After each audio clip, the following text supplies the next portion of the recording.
Hey everyone, and welcome to Almost Cancelled. I'm Peter, that is Connor, and we are going to talk about Iron Fist Season 1, Episode 7.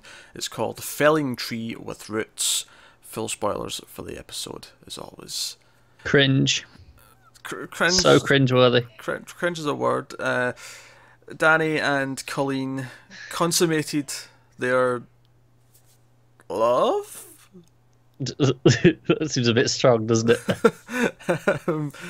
Yeah, so he's getting patched up after his big fight, and she's doing some stitches. Claire's busy. Claire's dealing with the daughter. Claire's not. They didn't want to pay Rosario Dawson for an episode that they didn't need her for, so she's not in this one. She's just Aye. mentioned, and Danny's getting patched up, and they end up having a moment. He tells her about Kunlun a little bit, and then she's like, "Oh, I want you to stay." And then they have. Do you know what's funny? Most of the complaints we've had about the fight scenes up until this point, I also have about the sex scene. Yeah. Poorly edited. It felt like it had no rhythm or sort of momentum. I feel Yeah. weird saying that about a sex scene, but it kind of did. It was kind of clunky.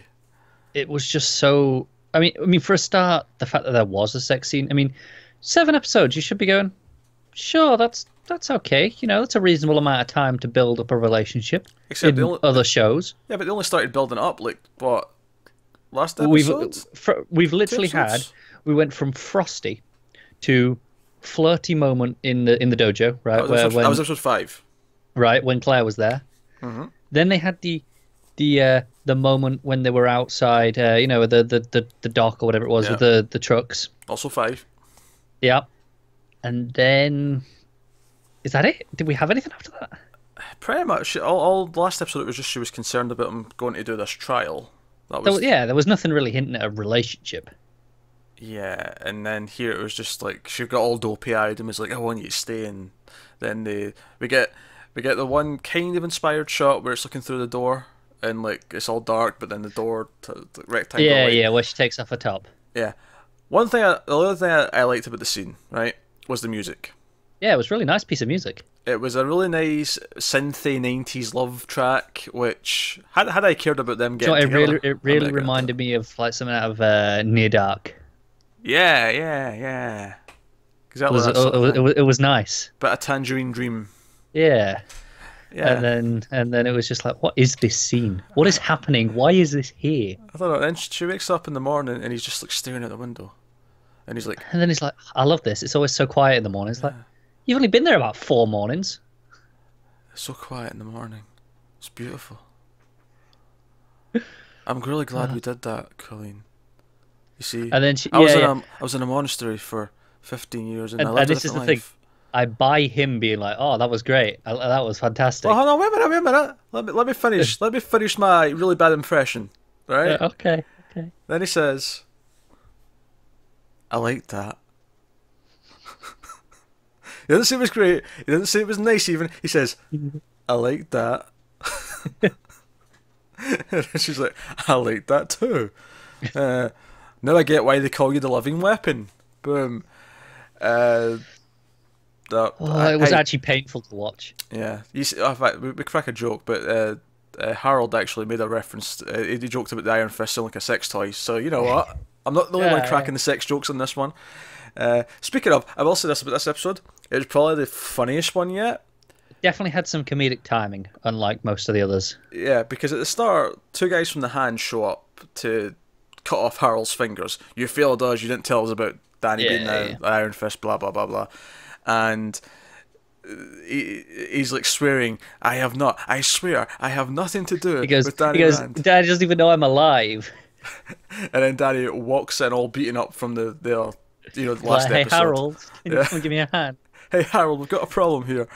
And then they all just sort of look at each other awkwardly, and then the fighting breaks out. And you Good know how comedic timing. and you know how we complained that Danny just accepted that Harold's all his bullshit and didn't question that he might be evil. Like, same thing again in this scene. Harold brutally stabs one of them as Danny's fighting the other, and then he comes up and slits the other guy's throat. And then he's like, "Harold, you killed them." And he's like, "What else was I going to do, Danny? They were trying to kill you." I love that he goes, Danny, if I ever lied to you, it's like, well, yeah, kind of. Almost everything you've said to him that we've seen you say to him has been a lie. And he's like, "Don't worry, Danny, I'll take care of the bodies." As if that's not shady. Like he's comfortable with that. Yeah, yeah. Any You run along. any normal person who's never killed someone before would be freaking out, would be having to think about what they need to do next. But no, he's like, "Don't worry, Danny, I've got I this." got this. Yeah, it's no problem. Yeah.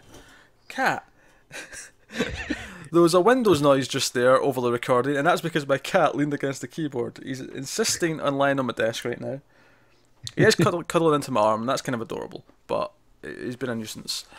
Anyway, so we have that. We have that scene where Danny doesn't even question this. And given the ending of the episode, I'm now annoyed that Danny will never have to confront Harold and finding out that he's been full of bullshit. That's kind of really unsatisfying.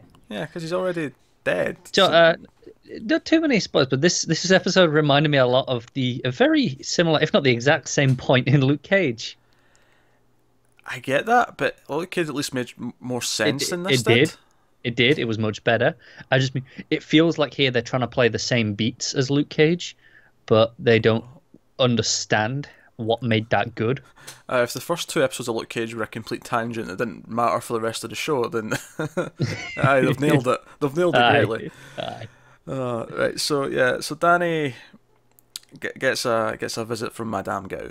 He's trying to look into his father's past in the company and all that, but Gao shows up at Rand Industries, comes up to his office and have a nice little chat, and she basically, threatens Claire and Colleen. In a roundabout way, kind of like, oh, you should just. We know who they are. We know who they where they live, basically. Yeah. She also references Daredevil and Luke Cage, little tie-ins there, and he then follows her. He notices that she has like a key card to use the elevator, which we see in the first episode, so they remembered that. That was nice, and he. I mean, I guess he had to get in the elevator to find out what floor they were going to, but. Still felt a bit over the top, him doing the whole sliding down the elevator cable to. Do you know what annoyed me more about it though? He goes, "Oh, this is gonna hurt." Yeah, it didn't. And then he has no reaction to anything. He's like, "No, it's fine." Yeah. That really bothered me. Yeah, it at least showed that it was some sort of physical exertion on his part. It was nothing. So he goes to floor. Well, I think 13. It was 13. Not that it really matters. It could be any goddamn number. Well, I like that it is 13 because obviously in a lot of these big buildings and hotels, they don't have a floor 13 because they're superstitious. They just have a crawl space. Yeah. So it's kind of like they're hidden between the cracks, sort of thing. I kind of like that. I almost wonder if there isn't actually an official floor 13. Like only she with her card and whoever's meant to be able to get to it can actually go there. I would agree with that, except. When he comes out of the elevator and the floor signs, it clearly says floor 13, like in signs. Why would that be there if it's not official? Yeah, but if you're not meant to find it in the first place, why would why would you bother signposting it? Going, oh, this is the 13th floor.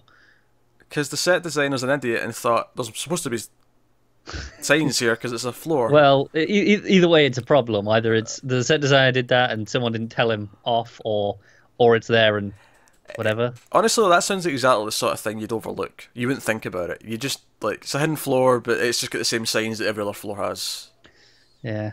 Also, this is something else I noticed with the elevators. It's I think the second or third time I've noticed it in this show. Mm-hmm. They still close on people. Like he puts his hand in there, and like every elevator in the world pretty much has this safety feature where they open when you so you don't get crushed. But you can't have that moment where they almost don't make it. I know, but it's 2 or 3 times in this show already that's happened, and it's starting to really get on my nerves. So he overhears a lot of Gao's plans. She mentions Roxanne, she mentions the Dogs of Hell, which we've seen in Daredevil, and were mentioned on Agents of S.H.I.E.L.D., and how they're all going to be selling her drug. And he ends up getting into a fight with the... Also, by the way, Gao totally knows that he's around. She seems to know the entire time. I think so, yeah. But he gets into a fight with one of the sales ladies for the drug, and threatens her, tells her to leave, gets her password, all that kind of thing. Gives that to Harold, who looks up the information, and blah blah blah blah. Yeah. So basically, they figure out a location. So Danny goes to Colleen and says, "Right, I'm going to go and get the chemist back.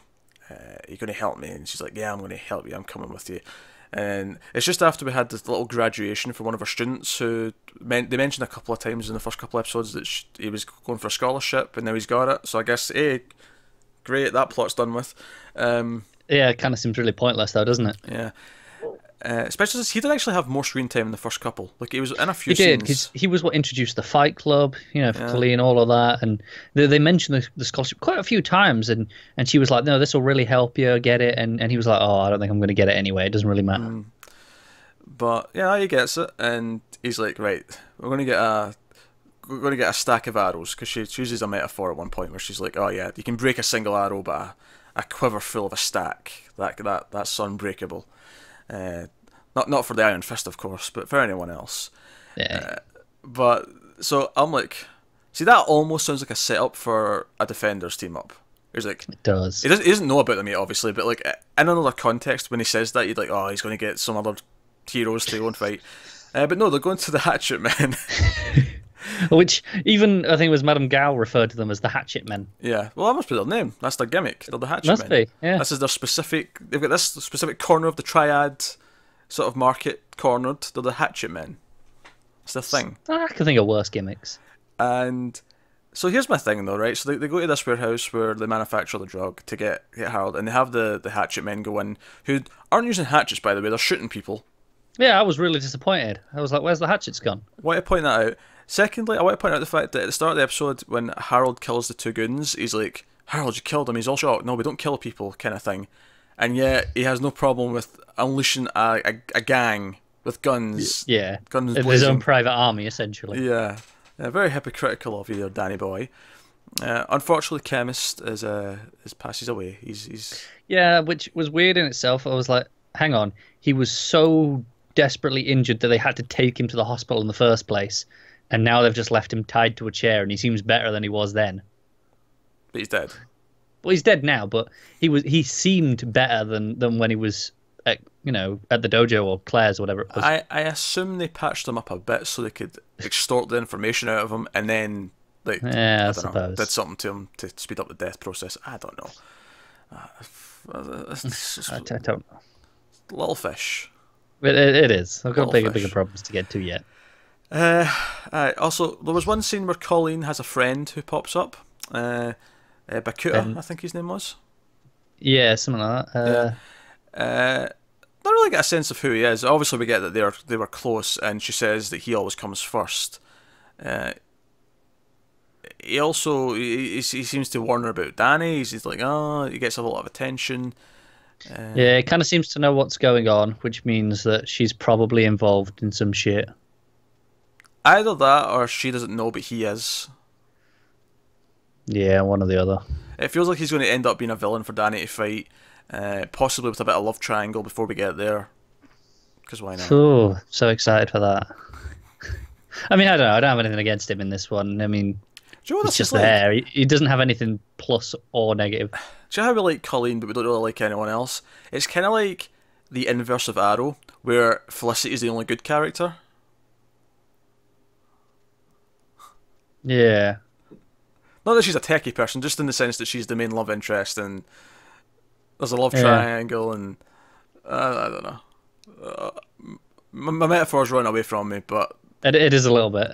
But Not quite as solid as some of the other Arrow comparisons, I'll be honest. I was going for something. But anyway, so yeah, he's introduced. I just want to acknowledge that. There's not much with the scene in him, but you get a sense. Last episode we forgot to mention Madame Gao's magic punch. Oh yeah, well she had that in Daredevil as well. So Well, yeah, but I forgot about it in Daredevil, to be honest. yeah, she did this sliding thing as well. She made someone slide across the room with her punch. Cat, Oh, yeah. you're making more computer noises. Stop it. Go. Oh, it's a different cat to usual. Yeah, it's Wesker. Oh, He was it's not usually that one. He was lying on the desk and he was trying to snug out my arm, which was all cute and adorable, but the back of him was like leaning onto the keyboard, and it was. I think there was like 3 Windows noises there, so apologies for the shoddiness of this production. Blame my cat Wesker. Yeah, so right. Let's talk about the plant, and let's talk about Danny getting his way again to the point where, as much as I agree with the general line of thinking from Danny, He actually goes behind their backs and calls the press himself to announce something before he goes into a meeting with the board to apologise for the video that leaked with him like accepting responsibility. And not surprisingly, no one is pleased. In fact, the main guy who always seen the board, the fact that he's like basically says, "Wait, I'm done with this shit. Danny, you're a little child. Stop this." Yeah, rightly so. I was ready to cheer. I was ready to clap. Can I actually rewind a couple of scenes on this topic? You know the bit where Joy gives him the apology speech? Mm-hmm.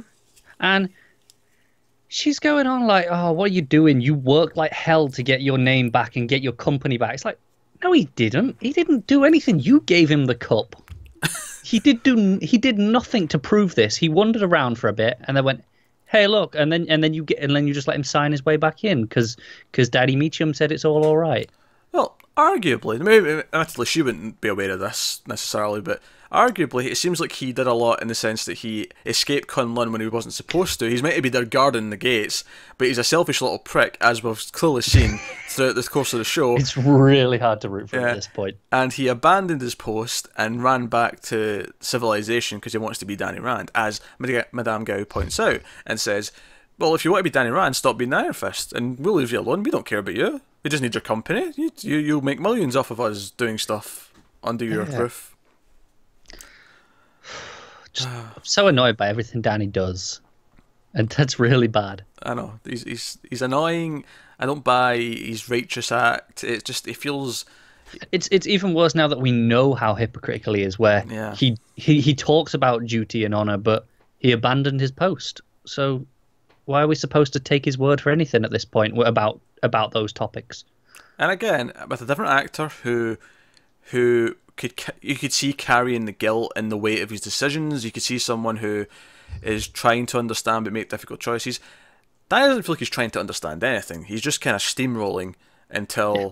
I mean, I'll give him credit. He at least kind of admits that to Colleen in their scene where he says, like, I don't really understand if I'm doing something right until someone reacts at me or whatever.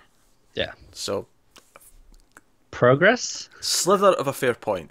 The one thing I will say though is it does feel like last episode that more stuff is happening typically. The first 5 were really boring and really slow, and it felt like there wasn't much plot. At least now, as much as I'm still complaining about a lot of it, there is at least things happening on a consistent basis. So that's something.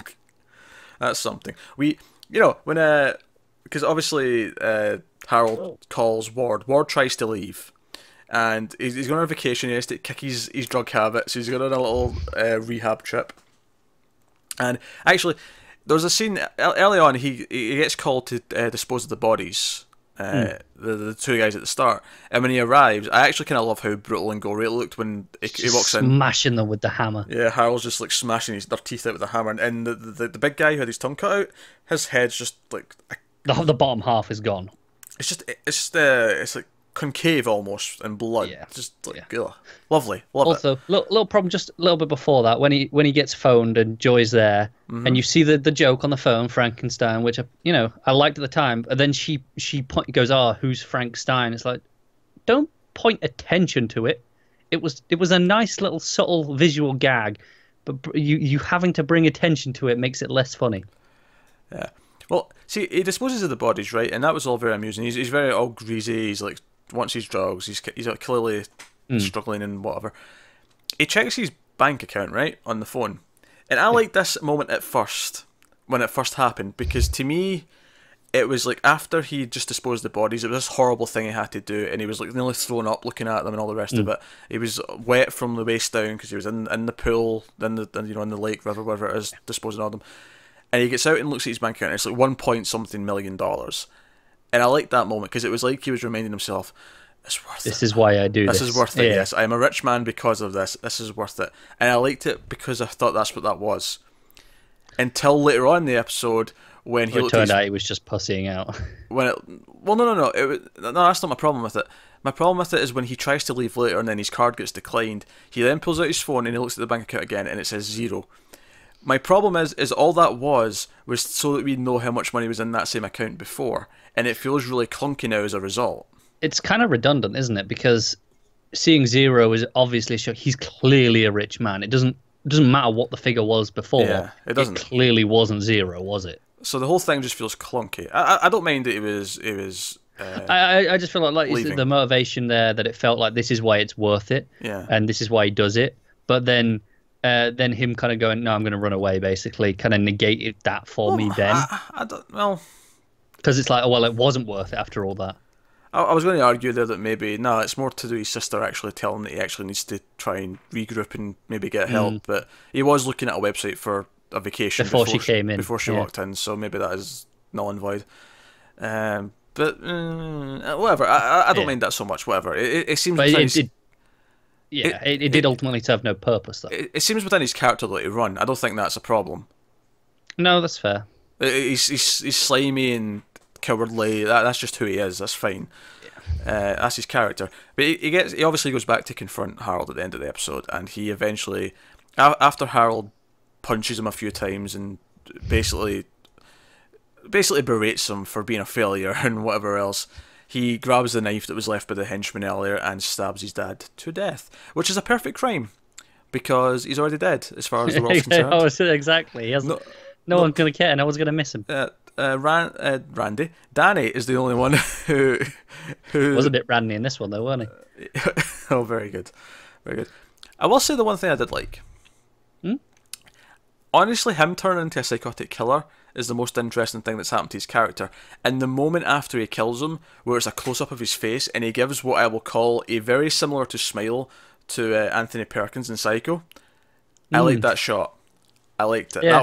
That was full-on psychotic break horror movie. I am like turned on that I just killed someone. Shot. I agree. I really like it there of what it could do for him. It could be interesting. I dislike what it means for the fact that the Harold stuff is now unresolved with Danny, and it kind of feels like a lot of that was just pointless and wasted now. Especially since Danny's going to end up trying to tell Joy that her dad was alive, and now he's not, and it's going to be weird and awkward.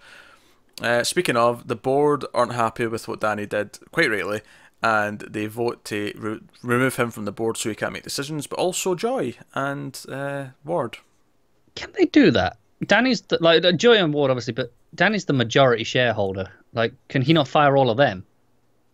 I don't think it's that simple. He's 51% of the company, so even taking out Joy and Ward, they're at most all of the rest of them can only be 49%. So how can they oust him? I think they can. I think there is. Okay. I think there is. I don't know how to explain it to you. I don't know. Fair enough. Maybe I'll bother looking into it. But I'm sure there's situations where this kind of thing comes up where someone's unfit to make decisions and they step in. I'm sure it's a thing. If it isn't, I don't really care. But ultimately, I'm kind of hoping that just means the company bullshit's done. It's probably not. It's not, because now they're going to fight to reclaim their place and get the company back. Yeah, I don't like it. And I wonder how Ward's going to change, actually. Is he going to be rejuvenated because he's finally stood up to his father, so he'll walk in the next day like the best businessman he's ever been? He's finally his own man, isn't he? He's free from his father's shadow. Or is he just going to go down a psychotic path where he's just more and more of a Honestly, either could be interesting. I don't think they either will be interesting on this show, but they could be. Either way. I like Killer Ward. Killer Ward's more interesting. Yeah. It's hard to complain about that. He's still the lesser Ward, though. Yeah, which is kind of a shame, isn't it? I know what you're on about. Yeah, but yeah. We now had two people in the MCU called Ward, and the other one definitely had more of an interesting story. Yeah. More everything, pretty much. Just better in every single way. Did have multiple characters. Anyway, so that's episode 7 of Iron Fist. We're over halfway. That's the hump. We've got 6 left. This is now less. There's less left than we have watched now. That feels kind of good. It does. Feels kind of good. I mean, it still feels like there's a lot, but the end is in sight. The end is nigh. Not nigh enough, but it's nigh. So let us know what you thought of this episode in the comments below. Like and subscribe and all that stuff. Helps us out a lot. Get us on Twitter at mild_fuzz for channel updates. Individual Twitters are on the screen for everyday ramblings from either of us. Thanks very much for watching, guys. We will see you next